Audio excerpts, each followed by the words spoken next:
Good morning, everybody. So, we have a lot to discuss.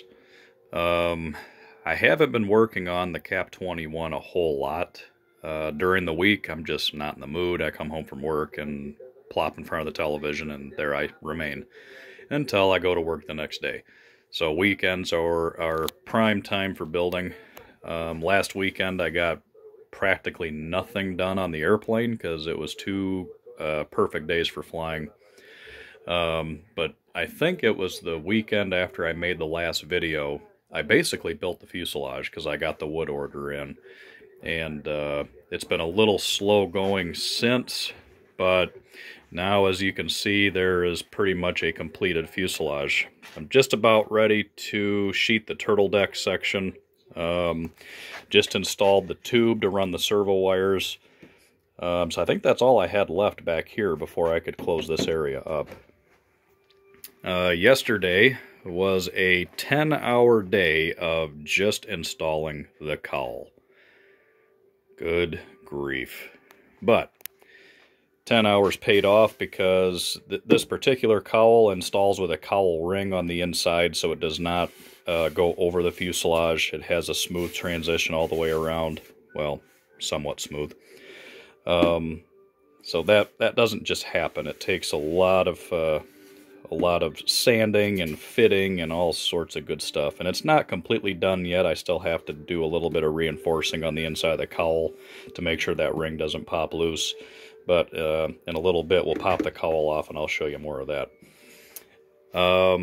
So the fuselage went together quite well. It's got some interesting twists and curves and some other weirdness, but overall it's straight. I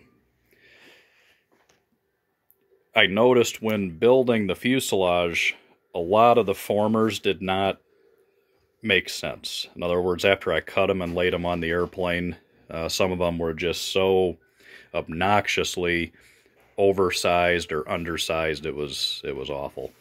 Now, as you can see from the inside, if you remember the videos when I was building my Globe Swift, this has a lot of similar construction characteristics, if you will, from that type of airplane, and I love that old school building.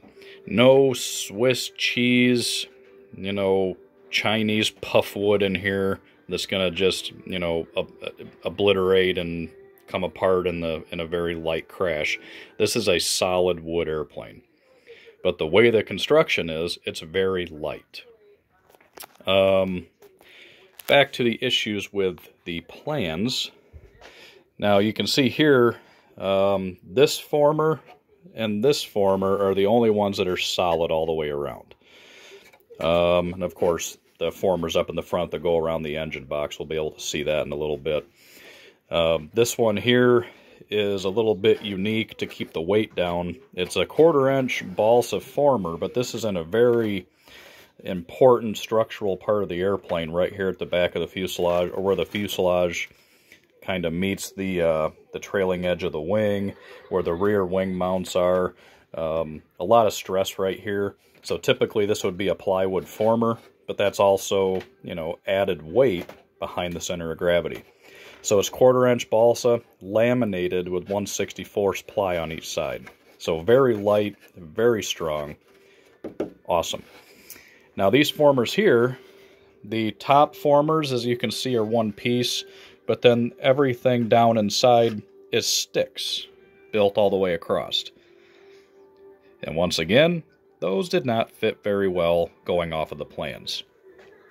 This former right here was the only one that was very problematic because it was about 5 to 10% too large, according to the template on the plans. So I ended up kind of just recutting it slightly smaller, set it on there oversized, and then once everything was laid in place, I took my sander and just kind of started going over the whole thing until everything was even. So now I have good contact, so the sheeting will be hitting all the formers all the way around. So that took some finagling, but it wasn't too bad. This former back here, which is 1/8-inch light ply, also had to be heavily changed. As you can see how far I had to re-notch it. to set it down far enough, because it was setting up way too high. So that was a little bit of a fiasco. And you see here, I have about a 3/4 of an inch basically balsa block behind this former that meets up with the leading edge of the stab. And that one kind of threw me through a curveball here. So you see from the plans, the stab and stab saddle are supposed to butt right up to F7, which is that plywood former. However, it didn't match up, and I couldn't figure out why. So I measured from leading edge to trailing edge on the stab, per this portion of the plans, and this was right around 5 inches. Then I measured my stab that I built. It's 4 1/4. Uh-oh. So I went back to the other plan sheet that shows the patterns for cutting out the stab and all that stuff, and I made the stab according to all that. That is correct. This, for some reason, is not correct. So I'm not sure what happened there. Either this is the way the stab is supposed to be, and the other portions are wrong, but I'm assuming it's just this is wrong right here. So what I had to do is put this block around the edge here, just to kind of step this whole thing out a little bit to match the saddle. So hopefully, I'm hoping it's just this portion of the plans that are wrong, and not the actual patterns to build the stab. Because if I ended up building the tail too small, that's going to be a little bit of an issue. So, yeah. I mean, it looks fine, so I'm assuming I did it right. Since I mounted up the cowl yesterday, I was able to sheet the top of the front end of the fuselage, and you can see a lot of remnants of some filler. Because once I had the cowl mounted, of course, it wasn't very even all the way around. Most of it I had to sand the sheeting a little bit to match up to the cowl, and in a couple areas the cowl was below the sheeting. So I just kind of gooped on a bunch of filler up there, put the cowl on, and just sanded the whole thing in one piece. However, I'm probably going to have to repeat this step one more time, because this cowl is going to need some body work. It's just rough sanded right now, but after I do the body work, it might change a little bit, so I might have to do this again. As you can see, where the cowl comes back to the ring, it kind of has a little dip. So, yeah. I'm not worried about it. It's going to look fine once it's done anyway. This cowl is pretty wonky, to be honest with you. It's kind of got some interesting shapes to it. So overall, it's straight, but if you look at it long enough, you start going, huh, that's kind of crooked. But it is what it is, without hacking the thing into a bunch of pieces and putting it back together. So when we just look at it from the snout, as you can see, it looks just fine. But I've been looking at it a lot closer, and I know where it does and does not fit. Let's roll it over so we can look at the inside here. So looking at it from the inside, oh boy, almost dropped it. Holy crap. The front two formers, which are the main firewall and F2, has the engine box that runs all the way through it. And once again, old school construction, triangle stock everywhere. Even the inside of the box is all reinforced with tri-stock. That's a type of construction technique that you don't see much anymore, because all these modern puffwood ARFs that are on the market now are all tab and slot construction, so there's no need for tri-stock reinforcement. You use triangle stock when you have pieces of wood that are just glued together. Then you need that triangle stock to reinforce those areas. And I like that kind of construction. It's strong, and when it breaks, it's easy to fix. You know, all these modern ARFs, when they crash, oh boy, that puff wood that they're all built out of, the wood just goes, and yeah, good luck. It can be fixed sometimes, but most of the times, nope. Last night before I went to bed, I put on this balsa block here, which is right here on the plans. It's just a filler piece that the wing will end up blending into, and that just blends right up to the cowl. That all turned out good. This opening I just did rough for now. I needed to do this opening to get the cowl to pinch and properly close on the ring. And this is probably all going to come off anyway. This will be an air exit, and I might just extend it up even further to where the exhaust is going to be. So I'll have plenty of exit air coming out the bottom right here. So I'll probably end up just opening that up even more. What's left on the fuselage is on the insides of the fuselage. It's all got triangle stock in the corners because it needs to look like this right here. It has a nice rounded shape. So I'm going to sand these. Basically, I'm going to be putting about a 1/4 to a 1/2 inch flat spot at a 45 on each side of the bottom of the fuselage, and then I'll round it from there. So that'll be coming up soon. Let's see. Hold on. Trying to do all this while holding the camera. To get the cowl on and off, I have these little holes here that I do need to elongate them and kind of clean them up a little bit.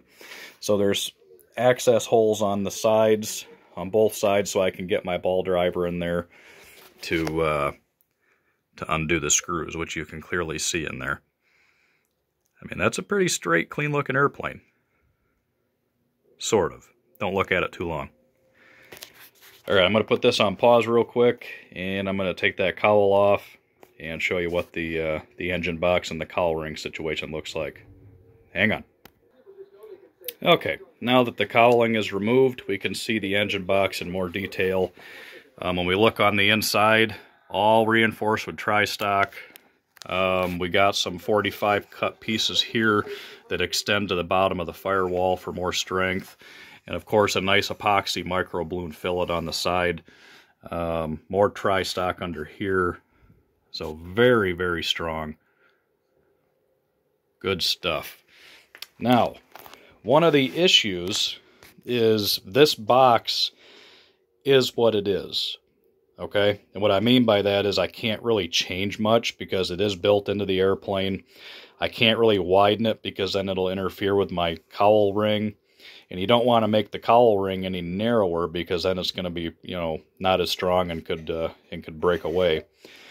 The only reason I'm bringing this up is because this airplane was built in 1982 and was intended to use a Quadra 35.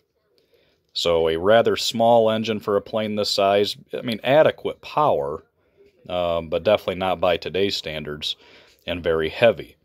However, it fit on the firewall just fine. Now I'm planning on using a DLE 55 for this rear exhaust, and I have a template here from Valley View. These are freaking awesome for mounting engines. Now, the 55RA, as you can see, the bottom mounts stick out quite a bit further than the top. And when I get this bad boy on there, I don't have very much room. It's going to be very, very tight on those bottom mounts. And the reason I'm bringing that up is the plans don't call for any right thrust or anything like that. The engine's just mounted center.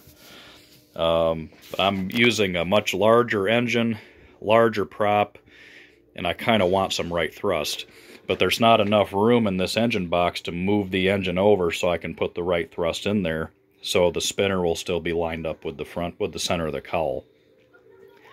So unfortunately, I'm going to try to fudge it over as far as I can, but when I put right thrust into it, it's probably going to mean the spinner and the prop are going to be slightly offset in the cowl, which is not a big deal, but I'm going to try to avoid. I want that to look as good as possible, but there's not a whole lot I can do. Another thing I might end up doing is I'll offset the fin when I glue it on. So instead of being straight, I'll have the fin glued on with just a slight angle to the right, which will automatically give it a little bit of, you know, that's going to take care of not having right thrust. So that's a possibility as well. Now, back to the cowl ring. Now, I do cowl rings different than probably a lot of people do. I mean, the ring is just a ring that glues to the inside of the cowl. Look at it from the front. I mean, it's all in there. It's all secure with epoxy. I still have to go around the insides with some fiberglass cloth. But one thing I do is before I even install the cowl to the ring, I install the ring to the front of the airplane using pins, which coincide here and here. So that way, no matter what, when I set this cowl on there, it keys into the fuselage perfectly in place. And it takes all of the pressure off those screws. Here's what I was telling you. You can kind of see that nose bowl is a little crooked. Oh well, let's just not look at it. So I put those pins on there, and then that makes it easier to drill the holes to mount the ring, which all has to be done before the cowl is attached. But because it's pinned, it's going to go on there perfect every time. And when you're just relying on, you know, little 440 screws to hold a cowl on, without those pins, that's what the cowl is riding on right there, just these little guys. And that's a lot of pressure. They'll come loose. So right now, when I take this cowl and slide it on there, look at that. Perfect every time. It's in place and it's good to go. That's the way to do it. Now, I hate doing cowl rings just because they're labor intensive. And of course, like a lot of the other pieces on the airplane, the plans have the template for the cowl ring here. Yeah, it was too big. So I ended up putting it on the front of the airplane, pinning it and screwing it, and then roughing it in. I had to put it on and take it off about 3,000 times to cut it and sand it to the right shape. So that way when the cowl came on, the cowl was basically flush with the sheeting. And you can see where I did have to raise the sheeting a little bit to blend in with the cowl. And that's typical. The sides, I actually cut the ring in a little bit more. So then the sides, I actually had to sand them down just a touch. I mean, we're talking, you know, a couple millimeters to blend in with the cowl. So that worked out really well.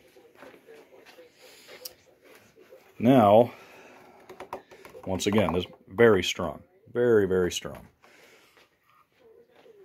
Another shot at the engine box. The rear wing mount is installed. It's laminated 1/4 inch, so I got 1/2 inch, and it attaches to the F3 former. It's got tri-stock everywhere. That's going nowhere. The front mount's going to be right about here, but I can't put that in just yet. I need to get the landing gear made first, because as I discussed in the last video, the landing gear is a key part of the wing mounting. So that all has to be done at the same time. Once I have the firewall put in, there's going to be basically a... got to flip it over again. I keep flipping this thing over, and every time I do, I ding it into something. I need to quit dinking with it. There's going to be a 1/4 inch firewall that's going to mount inside here. So then this will be flush. And then there will be another piece of 1/4 inch that goes on the front of the whole thing. So it'll be a 1/2 inch piece that I'll be able to pin in the sides and in the bottom. So that'll be nice and strong. Once I have everything done, the engine's mounted, everything is good to go, I'm going to glass the sides just to give it a little bit more strength. But it really it shouldn't go anywhere. And of course, the way the inside of the box is, it's perfect for a 24-ounce tank to slide right in there. This area right here, I'll have a nice spot to put my ignition. And on the bottom, I'm assuming I'm probably going to need nose weight, maybe. I have plenty of area in here to put in some weight if I need to. And you can kind of see in there, when I stick those, they're just carbon fiber pins. I forget what size. They're not 1/4 inch. Maybe they are 1/4 inch. I'm not sure. But I just stick them through and put a little globber of epoxy up on the top of them here to hold them in place. And yeah, they're they're not going anywhere. I would much rather mount a cowl to where it goes over the fuselage and has a freaking screw running in there. That is so much easier. Now this way is nice and clean. It's solid. When you have a setup like this, the cowl ring is not a big deal because it's a basic, straightforward cowl. Now when you have a cowl that has a lot of shapes or cowls that, you know, kind of come off the front of the fuselage like this, making a cowl ring for those is very difficult because you literally have nothing to go by. And it can be quite time-consuming and challenging and frustrating.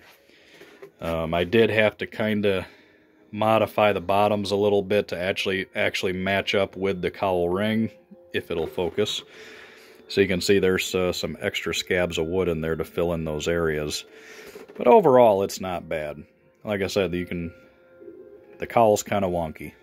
Kind of wonky. In fact, one of the blisters is actually slightly lower than the other ones, and that's just because of the way the cowl was assembled. Not complaining, but just pointing it out. Not a huge deal. Definitely not worth losing my lunch over. So yeah, that's about it for now. It's coming together quite well. Oh, the wood. Let's talk about the wood for a minute. My OCD's kicking in. Sorry you all had to see that. So, I've bought wood from many suppliers over the years. Balsa USA, National Balsa, SIG, Midwest, Budnosen. I don't have a favorite. I kind of, you know, whoever has what I need, I'll kind of go with. It all depends. So this project so far, all the wood has come from MAP, Model Aviation Products in Canada. And the wood is very, very reasonably priced. And even though it's being shipped from Canada, the shipping's not bad. So, yeah, it did not cost a whole lot of money for the wood for this airplane. I mean, it is expensive. Balsa is very expensive now, but a lot cheaper than many other places that are local. Now, this sheeting right here, I do this in two pieces. You can see that's a pretty sharp bend right there. And typically you would glue the sheeting here first, which I do. I take this piece of wood and I glue it right to the side. And then a lot of times you would soak the wood with ammonia and water or Windex and then form it over because because you want that wood to be soft so it won't crack. This wood is so good. This is a piece right here that I cut off there. And as you can see, it held its form. I didn't soak this wood at all. This is 1/8 inch balsa. This is not even their contest grade. This is their just standard balsa. And it is phenomenal. I mean, look at this. That is great. The fact that I can go even that far without it even trying to break or crack. Let's see how far I can go. About that far. That's pretty impressive. That's really good quality wood. So you can see I have a decent stockpile of it now. Yeah, good stuff. I will be doing a lot of business with MAP. Real good stuff. Now I'm sure somebody's going to notice this where the fuselage sides butt together. Normally this is a no-no, especially right here at the wing saddle. That's not something you would want to do because that is a point of failure. However, I was able to get away with it for this situation because you can see where this joint is where this plywood doubler is on the inside of the fuselage. So nice and strong. I'm probably still going to put a little piece of 6/10 ounce cloth on the outside and then blend it in just as a precaution, but it's not going anywhere. Very strong. Once the canopy is on, I'll have a decent sight into the fuel tank area. Now, you guys know me, I don't do cockpits. So I'll probably just put a little piece of wood across here and, you know, plop a pilot bust on there. But at least through the canopy, I'll be able to see my radio equipment. I'll be able to see my fuel tank. which is always preferred. If any time I can get away with being able to see the tank, I prefer to do so. With warbirds, that usually doesn't happen, but with planes like this, it usually works out. Cutting these areas here, I just did by, just eyeballing it off the plans. Turned out well. Looks really good. So, I think that'll do it for now. I wanted to do this video before I sealed in the rest of the fuselage with sheeting. But yeah, literally just before I turned the camera on, I installed the tube. And that's just paper tube. Nothing special. That's 8.5 by 11 paper taped together. And I roll it and glue it in. There's people that'll spend top dollar on composite tubes or make their own. Yeah, I just use a piece of paper. I mean, it's not going anywhere. And it's holding servo wires. Keep it simple. I have to make the cutout still for my elevator servos. Still trying to decide what I'm going to use for elevator servos. I'm probably going to use the minis from Pro Modeler. I'm not going to use these ones right here. These are the 160s. Honestly, I don't care for this servo at all. They have like a soft start to them, and it just feels like a delay to me. So I'll probably be using one for the throttle because it does work good for that. This is the servo that I'm using for the throttle and the gear on my Bearcat. But I'm going to use the 205s, which are a mini servo with an aluminum case. That's what I'll be using for the elevators, and they'll just be right back here. I wanted to go with a mini to keep the weight down, and plus the tail's not very big, so we shouldn't have any issues there. Yeah, that's about it. It's coming along. It's only the end of October, and I'm, getting close to being finished with this stinking thing. So, of course, I had to think, what am I going to do next throughout the entire winter? And what do we have here? An OS-61FX. Remember how I said I was not going to build any more sport planes? Well, I kind of lied. I came across a set of plans for one that I just could not resist. Look at that beautiful, beautiful airplane. We'll get more into that down the road, but that is just way too damn cool. Way too cool.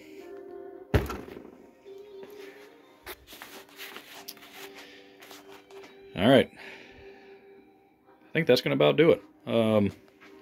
Still a possibility, might go flying this afternoon. It's going to be a little chilly, but no wind. So maybe the boy wants to go out and fly his yak one more time before winter sets in. Alright, until the next time, which might be a while, I'm going to get some more work done on this thing. Later.